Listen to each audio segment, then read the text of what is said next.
शुरुआत अमेठी से आ रही खबर के साथ वहां पर आग के तांडव से हड़कंप मचा हुआ है। शॉर्ट सर्किट से कपड़े की दुकान में आग लग गई है और आग लगने से करीब 12 लाख का नुकसान बताया जा रहा है। स्थानीय लोगों ने बहुत मुश्किल से इस आग को बुझाया है। गौरीगंज इलाके में कपड़े की दुकान में यह आग लगी है। ये आप तस्वीरें देख लीजिए अमेठी की। स्थानीय लोगों ने बहुत मुश्किल से इस आग को बुझाया है। एक्सक्लूसिव फुटेज आप देख रहे हैं।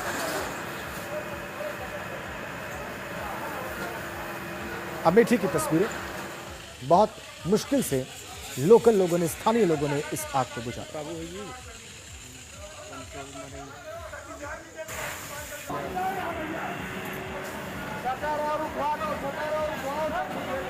एक्सक्लूसिव फुटेज आप देखिए, भीषण अग्निकांड।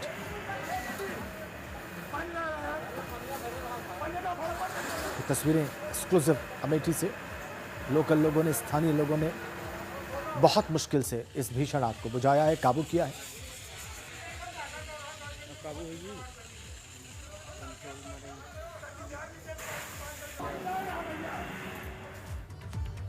और उत्तर प्रदेश में कई जगहों पर आग से हाहाकार मचा हुआ है। अमेठी में शॉर्ट सर्किट से कपड़े की दुकान में आग लगी हुई है और अमेठी में आग से करीब 12 लाख के नुकसान की बात कही जा रही है। बरेली में डीजल शेड के स्क्रैप में भीषण आग लगी।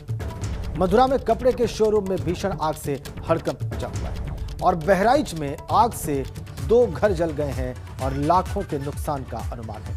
चारों ही तस्वीरें आपकी स्क्रीन पर। आप उत्तर प्रदेश में अलग अलग स्थानों पर, अलग अलग जगहों पर लगी आग की तस्वीरें देख रहे हैं। अमेठी, बरेली, मथुरा, हर जगह पे, बहराइच, हर जगह पे ये आग लगी आप देख रहे हैं। बहुत मुश्किल से इन जगहों पर आग बुझाई गई।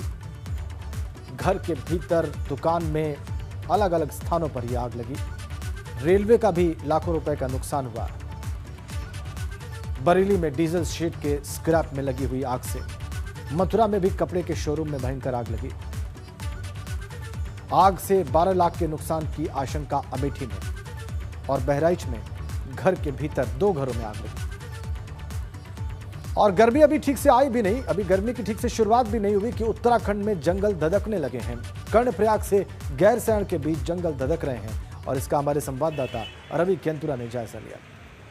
कर्णप्रयाग से जो गैरसैंण के लिए सड़क जाती है, उस बीच जितना भी जंगल है वो आजकल धधक रहा है। और मैं इस वक्त बिल्कुल गैरसैंण से कुछ नीचे हूं और आप देखेंगे मेरे पीछे कि किस तरीके से आग जंगलों में इस वक्त लगी हुई है, क्योंकि ये आग जो है हम कई जगह देख रहे हैं कि इस तरीके की घटनाएं। और जैसे कि शाम के वक्त पर धीरे धीरे जैसे ये हवा का रुख तेज़ होता है, उस पर आप देखेंगे कि आग बहुत धधक रही है। और इतना जो है ख़तरनाक, सिर्फ ये जंगल तो जल ही रहा है, लेकिन आग लगने से कई पेड़ और कई पत्थर भी जो है सड़कों पर आ चुके हैं। तो इस तरीके से पूरा जंगल धधक रहा है। लेकिन सबसे बड़ी बात ये होती है कि 15 फरवरी के बाद उत्तराखंड में फायर सीजन शुरू माना जाता है, लेकिन बावजूद इसके यहाँ के जो ग्रामीणों से हमारी बात हुई है, उनका यह कहना है कि इस पर आग पर काबू पाने के लिए किसी भी तरीके का कोई नियंत्रण जो है वन विभाग के तौर पर नहीं होता है और हमेशा ही ये जो जंगल है ये धधक जाते हैं।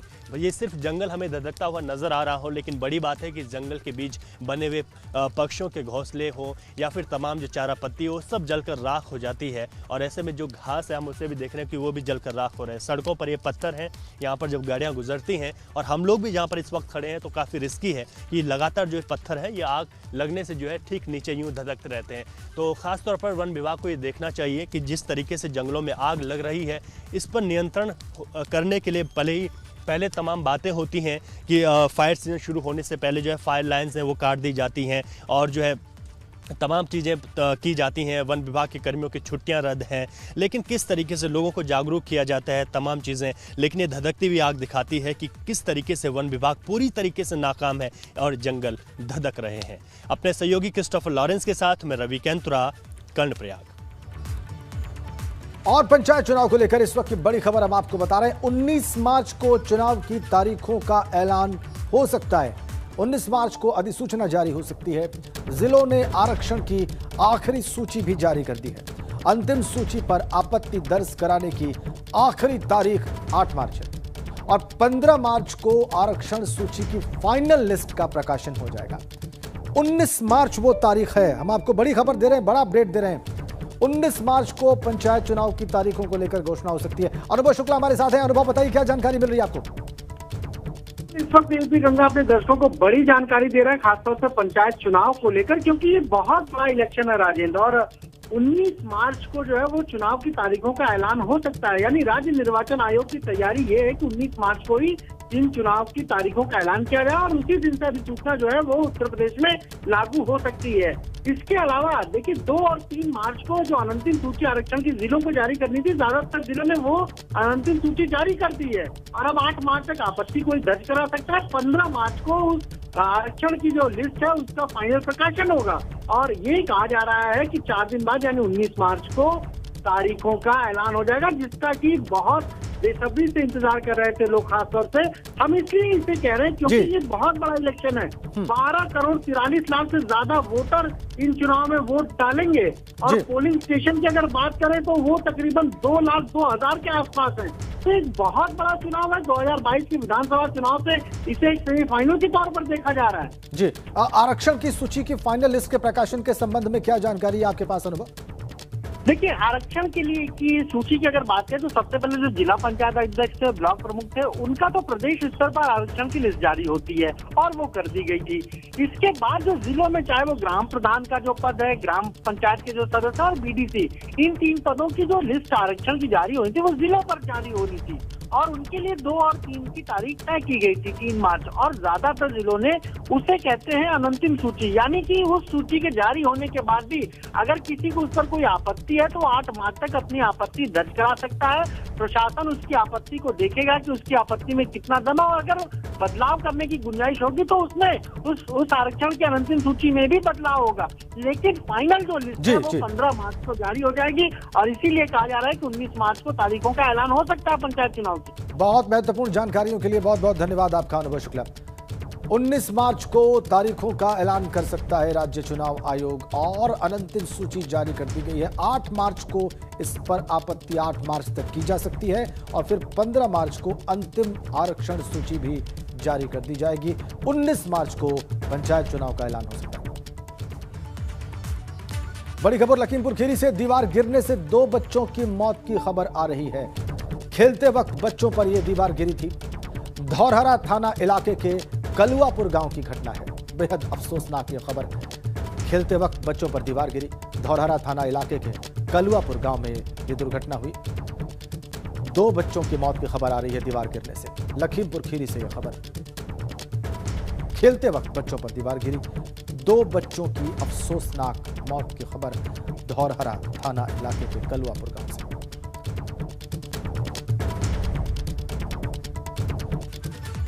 अगली बड़ी खबर प्रतापगढ़ से है। ट्रक ने कार को रौंदा है और इस हादसे में 2 की मौत की खबर आ रही है।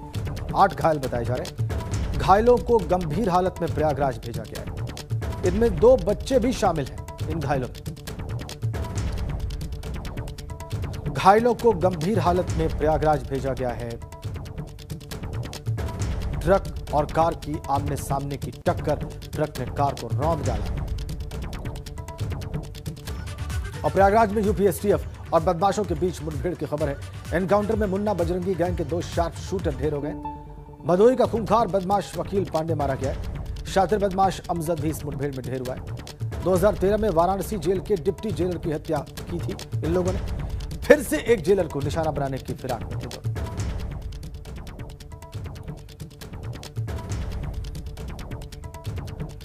2 बदमाश थे। ये नैनी थाना क्षेत्र के अरैल के बगल में सोमेश्वरनाथ मंदिर से अरैल एरिया में जो कछार की तरफ रास्ता जा रही है, वहीं हम लोग सोमेश्वरनाथ मंदिर तिराहे पर चेकिंग लगाए हुए थे। सूचना थी कि ये बदमाश आने वाले हैं, लेकिन ये कछार की तरफ भागे। पीछा किया गया तो वहाँ दोनों तरफ फायरिंग होने लगी। उधर से जवाबी फायरिंग हुई, पकड़ने का प्रयास किया गया, गोली लगी, दोनों घायल हो गए। फिर लेकर अस्पताल आए हम लोग यहाँ, लेकिन यहाँ मृत्यु घोषित कर दिया गया। जो मुन्ना बजरंगी और मुख्तार अंसारी गैंग के शूटर थे ये, लेकिन मुन्ना बजरंगी की मौत के बाद ये यहाँ इलाहाबाद में दिलीप मिश्रा के टच में आ गए थे और दिलीप मिश्रा के लिए काम करते थे। इधर भदोही जनपद के वकील पांडे और अमजद नामक शातिर अपराधी को एसटीएफ ने मार गिराया। वकील पर 50,000 का इनाम था। माफिया मुख्तार अंसारी, मुन्ना बजरंगी और दिलीप मिश्रा गैंग का कुख्यात शार्प शूटर थे ये दोनों बदमाश। दोनों अपराधी अपने अन्य साथियों के साथ मिलकर 2013 में माफिया मुन्ना बजरंगी और मुख्तार अंसारी के इशारे पर जिला बनारस के तत्कालीन डिप्टी जेलर अनिल कुमार त्यागी की निर्मम हत्या दिन दहाड़े करने के आरोपी थे। सनसनी फैला दी थी उस हत्या का। आगे बढ़ते हैं, बड़ी खबर। राष्ट्रपति 14 मार्च को वाराणसी आ रहे हैं। जी हां, राष्ट्रपति 2 दिन के दौरे पर वाराणसी आएंगे। एयरपोर्ट पर मुख्यमंत्री योगी आदित्यनाथ और राज्यपाल आनंदीबेन उनकी अगवानी करेंगी। बाबा विश्वनाथ का दर्शन कर गंगा आरती में भी शामिल होंगे राष्ट्रपति। 15 मार्च को बाबा विश्वनाथ और बाबा काल भैरव का दर्शन करेंगे राष्ट्रपति रामनाथ कोविंद। एयरपोर्ट पर 14 तारीख को उनकी अगवानी करेंगे राज्यपाल और मुख्यमंत्री, और फिर राष्ट्रपति 15 मार्च को बाबा विश्वनाथ और काल भैरव का दर्शन करेंगे। बड़ी अपडेट हम आपको दे रहे हैं। 2 दिनों के दौरे पर राष्ट्रपति रामनाथ कोविंद पहुंच रहे हैं वाराणसी, प्रधानमंत्री के संसदीय क्षेत्र। गंगा आरती में भी शामिल होंगे राष्ट्रपति महोदय। बाबा विश्वनाथ का दर्शन करेंगे, काल भैरव का दर्शन करेंगे 15 मार्च को। एयरपोर्ट पर उनको रिसीव करेंगे मुख्यमंत्री और गवर्नर। वाराणसी के लिए एक और गौरव का क्षण। अगली बड़ी खबर भी वाराणसी से है। प्रधानमंत्री परीक्षा पर चर्चा करेंगे। 10वीं और 12वीं की परीक्षा से पहले वो बच्चों से चर्चा करेंगे ऑनलाइन माध्यम से, और ऑनलाइन चयन होगा इन बच्चों का। ऑनलाइन प्रतियोगिता में छात्रों के साथ शिक्षक और अभिभावक भी रहेंगे। तो ऑनलाइन माध्यम से जो चयन होगा बच्चों का, उनके साथ प्रधानमंत्री चर्चा करेंगे परीक्षाओं पर 10वीं और 12वीं की। और अब बात कोरोना टेस्ट के नाम पर हो रहे भ्रष्टाचार की, जिसने आगरा के स्वास्थ्य विभाग की पोल खोल कर रख दी। क्योंकि जिस कोरोना टेस्ट की जांच पूरी तरह से फ्री है, उस जांच के बदले स्वास्थ्य विभाग के कर्मचारी सेना की भर्ती के लिए आए अभ्यर्थियों से 400 रुपए वसूल रहे थे। लेकिन जब घूसखोरी का ये पूरा वीडियो वायरल हुआ तो हंगामा मच गया। और बड़ी बात यह है कि कोविड टेस्ट के नाम पर यह घूसखोरी तब हो रही है जब सीएम योगी जीरो करप्शन को लेकर सख्त हिदायतें दे चुके हैं।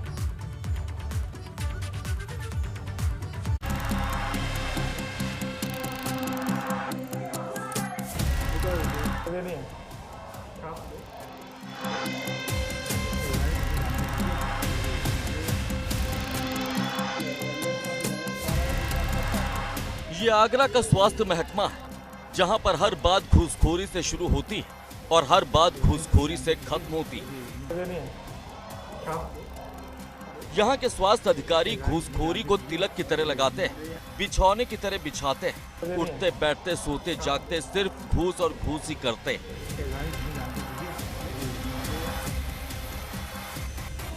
यहाँ स्वास्थ्य अधिकारी भ्रष्टाचार की यमुना में गोते लगाते हैं और सीएमओ कुंभकर्णी नींद में सोया रहता है। वैसे यहाँ ये रोज का किस्सा है।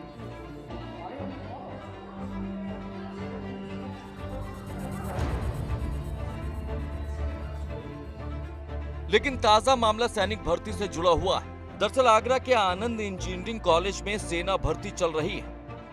नियम के मुताबिक जो भी अभ्यर्थी सेना में भर्ती होने के लिए आएगा, उसे अपने साथ कोविड टेस्ट की रिपोर्ट भी लानी होगी। लेकिन स्वास्थ्य महकमे ने कोरोना की जांच को ही अवैध वसूली का जरिया बना लिया। जो अभ्यर्थी कोविड टेस्ट की रिपोर्ट नहीं लाया, उससे टेस्ट के नाम पर 400 रुपए की वसूली शुरू कर दी।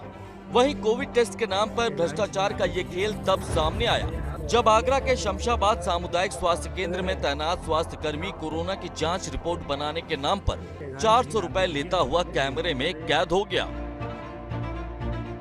आगरा में स्वास्थ्य विभाग भ्रष्टाचार का अड्डा बन चुका है। सीएमओ आरसी पांडे अपने स्वास्थ्य कर्मियों पर अंकुश लगाने में नाकाम दिख रहे हैं। सवाल इसलिए उठ रहे हैं कि एक वीडियो शमशाबाद सीएचसी से वायरल हो रहा है, जिसमें सेना भर्ती के लिए आवेदन करने वाले अभ्यर्थियों से पैसे लिए जा रहे हैं, जबकि सीएमओ दावा कर रहे हैं कि ये जो जांच है पूरी तरह निःशुल्क है।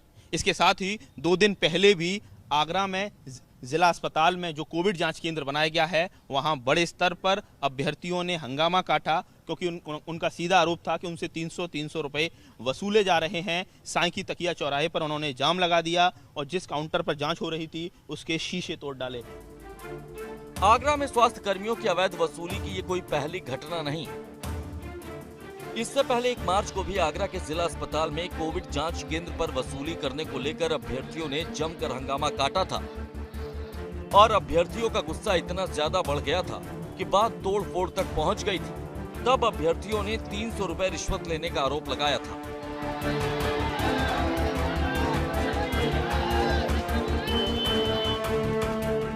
हैरानी की बात यह है कि स्वास्थ्य कर्मी उस कोरोना रिपोर्ट के लिए 400 रुपए की घूस ले रहे हैं, जो पूरी तरह से फ्री है और इसकी जानकारी किसी और ने, खुद सीएमओ आरसी पांडे ने दी है।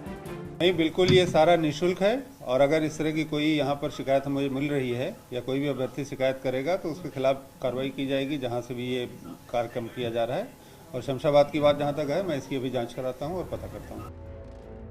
अब भले ही सीएमओ कार्रवाई करने की बात कह रहे हो, पर भ्रष्टाचार का ये पूरा खेल इन्हीं की नाक के नीचे चल रहा था और इन्हें इसकी खबर तक नहीं थी। पर मुद्दे की बात यह है कि जिस स्वास्थ्य महकमे के ऊपर कोरोना की महामारी से लड़ने की जिम्मेदारी है, अगर वो ही कोरोना जांच को ठगी का जरिया बना लेगा तो काम कैसे चलेगा? क्योंकि आगरा का स्वास्थ्य महकमा कोरोना की गंभीरता को ऐसे वक्त में हल्के में ले रहा जब देश में कई राज्यों में फिर से कोरोना के मामले बढ़ रहे हैं। ऐसे में थोड़ी सी भी लापरवाही बड़ी मुश्किल खड़ी कर सकती है। और बड़ी बात यह है कि भ्रष्टाचार का ये खेल तब खेला जा रहा है जब सीएम योगी जीरो करप्शन को लेकर सख्त हिदायत दे चुके हैं। और उससे भी बड़ी बात यह है कि ये धांधली उन अभ्यर्थियों से हो रही है जो कल को देश की रक्षा करेंगे। कल को जब वो सेना में जाएंगे तो उन पर क्या प्रभाव पड़ेगा, ये खुद स्वास्थ्य महकमे को अपनी अंतरात्मा से पूछना चाहिए। आगरा से नितिन उपाध्याय के साथ ब्यूरो रिपोर्ट, एबीपी गंगा। और पूर्व कैबिनेट मंत्री हरिशंकर तिवारी को कोर्ट से राहत मिली है। सीजीएम ने तिवारी के खिलाफ दर्ज केस खारिज कर दिया है। विपक्षी के खिलाफ कोई आपराधिक केस नहीं बनता। बड़ी खबर, हरिशंकर तिवारी पूर्वांचल के मशहूर नेता और बाहुबली के तौर पर उनका परिचय सबको पता है। उनके खिलाफ केस को खारिज कर दिया है सीजीएम कोर्ट ने और कहा है कि कोई केस नहीं बनता। अगली बड़ी खबर, वाराणसी से सरकारी भवनों में होगी ओडीओपी की ब्रांडिंग। एयरपोर्ट और रेलवे स्टेशन पर बनारसी साड़ी बिकेगी। ओडीओपी के स्टॉल खोलने की भी तैयारी है। बाबतपुर एयरपोर्ट और रेलवे स्टेशन पर भी स्टॉल्स खुलेंगे। शासन की ओर से अनुबंध की प्रक्रिया शुरू कर दी गई। बड़ी खबर, बाबतपुर एयरपोर्ट और रेलवे स्टेशन पर भी स्टॉल खुलेंगे। शासन की ओर से अनुबंध प्रक्रिया शुरू की गई है। अगली बड़ी खबर, कानपुर से 28 सेंटर पर आम लोगों को कोविड का टीका लगेगा। सुबह 9 बजे से शाम 5 बजे तक ये वैक्सीनेशन होगा। मेडिकल कॉलेज, सीएचसी और अर्बन पीएचसी में 26 सेंटर्स बनाए गए हैं इसके लिए। बड़ी खबर, पंचायत चुनाव में लखनऊ की आरक्षण सूची जारी हुई है। लखनऊ में 333 ग्राम प्रधान आरक्षित श्रेणी के बनेंगे। 161 प्रधान के पद अनारक्षित श्रेणी के होंगे और 168 महिला प्रधान भी इसमें शामिल होंगे। मोहनलालगंज में 25 साल बाद ब्लॉक प्रमुख का पद अनारक्षित है, अनरिजर्व्ड है। ये बड़ी खबर हम आपको दे रहे हैं। पंचायत चुनाव में लखनऊ की आरक्षण सूची जारी हो गई।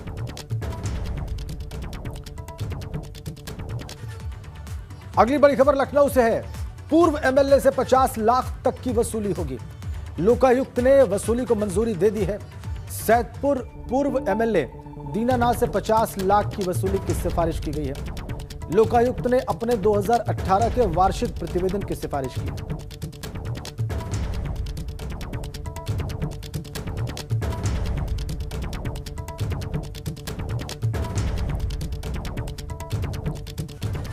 और एक बड़ी खबर इस वक्त बाराबंकी से हमें मिल रही है। वहां पर जश्न के दौरान फायरिंग हुई है और जश्न के दौरान ही पथराव की खबर आ रही है। बड़ी खबर बाराबंकी से, 12 नामजद और 60 अज्ञात लोगों पर मुकदमा दर्ज किया गया है। लखनऊ से डांस पार्टी बुलाई गई थी इस जश्न के दौरान और इसी दौरान फायरिंग हुई है।